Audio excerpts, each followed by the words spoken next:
In this short tutorial, I will show you how to easily lock WhatsApp on your iPhone using Face ID. Face ID is a convenient and secure way to protect your privacy and keep your conversations safe from prying eyes. To get started, open up the WhatsApp application and then tap Settings. After that, scroll down a bit and tap Privacy. Then scroll down to the very bottom. Tap App Lock.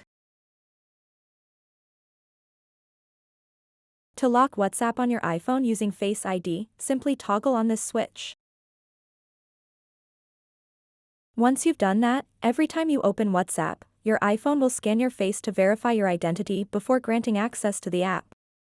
This extra layer of security adds peace of mind, knowing that only you can unlock and access your private messages on WhatsApp using Face ID. So that wraps up this tutorial. If you have any questions about this whole process, please let me know in the comments section below. And if this video helped you out, please give it a big thumbs up and subscribe to this channel for more tutorial videos like this one. Thank you so much for watching and have a good day.